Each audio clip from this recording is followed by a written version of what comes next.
ಘಟನೆ ಬಗ್ಗೆ ಹೇಳಿ ಸರ್. ನಿನ್ನೆ ರಾತ್ರಿ ಗಣಪತಿ ಮೆರವಣಿಗೆಯಲ್ಲಿ ಒಂದು ರೀತಿ ದೊಡ್ಡ ದುರಂತ ನಡೆದು ಸುಮಾರು 9 ಜನ ಸಾವನ್ನಪ್ಪಿರುವಂಥದ್ದು, ಇನ್ನೂ ಹಲವಾರು ಜನ ಗಾಯಗೊಂಡು ಆಸ್ಪತ್ರೆಯಲ್ಲಿ ಇರ್ತಕ್ಕಂಥದ್ದು. ಇಡೀ ರಾಜ್ಯ ಒಂದು ರೀತಿ ದಿಗ್ಭ್ರಾಂತ ಆಗಿರುವಂಥ ಒಂದು ಘಟನೆ. ಯಾಕಂದರೆ ಗಣಪತಿ ಹಬ್ಬ ಒಂದು ಮೆರವಣಿಗೆ, ಅದು ಡಬಲ್ ರೋಡ್ ಇದೆ. ಇಲ್ಲಿ ಸಿಂಗಲ್ ರೋಡ್ ಆದರೆ ಏನೋ ಹೇಳ್ಬೋದು, ಇಲ್ಲಿ ಡಬಲ್ ರೋಡ್ ಇದೆ. ಒಂದು ರೋಡ್ ಬಂದ್ ಆಗಿದೆ, ಇನ್ನೊಂದು ರೋಡಲ್ಲಿ ಮಾತ್ರ ವೆಹಿಕಲ್ ಹೋಗೋಕ್ಕೆ ಅವಕಾಶ ಮಾಡಿಕೊಟ್ಟಿದ್ದಾರೆ. ಆ ಕಡೆಯಿಂದ ಕ್ರಾಸ್ ಮಾಡಿ ಇಲ್ಲಿ ಬಂದು ಹೊಡೆದಿದ್ದಾರೆ ಅಂದರೆ ಇದು ನಿಜಕ್ಕೂ ಭಾಳ ಅವರ ಆ ಡ್ರೈವರು ಯಾವ ಸ್ಥಿತಿಯಲ್ಲಿ ಇದ್ದಾನೋ ಗೊತ್ತಿಲ್ಲ. ಅವನು ಏನು ಕುಡ್ದಿದ್ನ ಇಲ್ಲೋ ಏನು ಗೊತ್ತಿಲ್ಲ. ಬಟ್ ಹೊಡೆದಿರೋಂಥ ಇದರಿಂದ ಇಷ್ಟು ಸಾವು ನೋವಾಗಿದೆ. ಗಣೇಶನ ಹಬ್ಬದಲ್ಲಾಗಿರುವಂಥ ಘಟನೆ ನಿಜಕ್ಕೂ ಭಾಳ ನೋವು ತಂದಿದೆ. ಈಗಾಗಲೇ ಪ್ರಧಾನಮಂತ್ರಿಗಳು ಸಹ ಇದಕ್ಕೆ ಸ್ಪಂದನೆ ಮಾಡಿದ್ದಾರೆ, ರಾಜ್ಯ ಸರ್ಕಾರನೂ ಕೂಡ ಸ್ಪಂದನೆ ಮಾಡಿದ್ದಾರೆ. ನನಗೆ ಅನಿಸುವಂಥದ್ದು, ಈಗ ಯಾರು ಕುಟುಂಬಗಳು ಸಣ್ಣ ಮಕ್ಕಳು, ಯಾಕಂದರೆ ಭವಿಷ್ಯ ಅವರ ಕುಟುಂಬವನ್ನು ಸಾಕುವಂಥ ಜವಾಬ್ದಾರಿ ಯುವಕರ ಮೇಲಿತ್ತು. ಸೊ ಈ ಕುಟುಂಬಗಳು ಇವತ್ತು ಅನಾಥ ಆಗ್ತಾ ಇದೆ.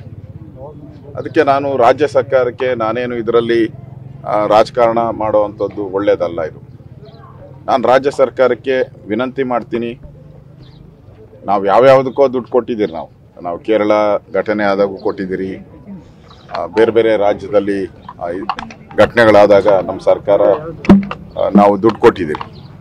ಅಟ್ಲೀಸ್ಟ್ ಒಂದು 25 ಲಕ್ಷ ಆದರೂ ಕೊಟ್ಟರೆ ಆ ಕುಟುಂಬಗಳಿಗೆ ಒಂದು ಜೀವನಾಧಾರ ಆಗ್ತದೆ, ಬದುಕೋಕ್ಕೆ ಅವಕಾಶ ಆಗ್ತದೆ. ಸತ್ತಿರೋರು ಭಾಳಷ್ಟು ಜನ ಯುವಕರು ಸತ್ತಿದ್ದಾರೆ. ಗಣಪತಿ ಹಬ್ಬ ಅಂದರೆ ಯುವಕರೇ ಹೆಚ್ಚಾಗಿ ಬರುವಂಥದ್ದು, ಯುವಕರು ಮಕ್ಕಳು. ಒಬ್ಬರಂತೂ ಇಂಜಿನಿಯರಿಂಗ್ ವಿದ್ಯಾರ್ಥಿ ಇದ್ದಾನೆ.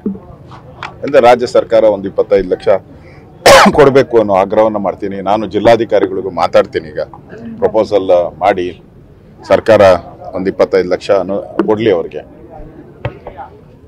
ಮತ್ತು ಗಾಯಾಳುಗಳೇನಿದ್ದಾರೆ ಅವರ ಪೂರ್ತಿ ಚಿಕಿತ್ಸೆಯನ್ನು ಈಗಾಗಲೇ ಸರ್ಕಾರ ಭರಿಸ್ತೀನಿ ಅಂತ ಹೇಳಿದ್ದಾರೆ. ನಾನು ಕೂಡ ಅಲ್ಲಿ ಹೋಗಿ ಆಸ್ಪತ್ರೆಗೆ ಭೇಟಿ ಮಾಡ್ತೀನಿ.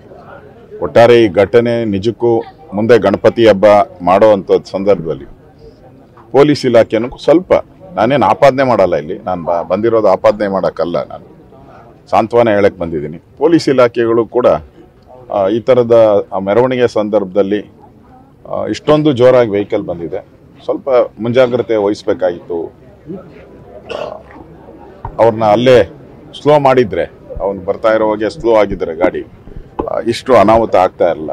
ಅದರಿಂದ ಇನ್ನು ಮುಂದೆ ಪೊಲೀಸರು ಎಲ್ಲ ಕಡೆನೂ ಕೂಡ ಈ ಮೆರವಣಿಗೆ ಸಂದರ್ಭದಲ್ಲಿ ಒಂದು ಸ್ವಲ್ಪ ಅಲರ್ಟ್ ಇದ್ದು ವೆಹಿಕಲ್ ಬರೋವಂಥದ್ದನ್ನ ಭಾಳ ಸ್ಲೋ ಮಾಡಿ ಅಥವಾ ಸ್ಟಾಪ್ ಮಾಡಿ ನಿಧಾನದಾಗ ಹೋಗೋಕ್ಕೆ ಅವಕಾಶ ಮಾಡಿಕೊಟ್ರೆ ಇನ್ನಷ್ಟು ಒಳ್ಳೆಯದಾಗುತ್ತೆ ಅಂತ ನನ್ನ ಭಾವನೆ.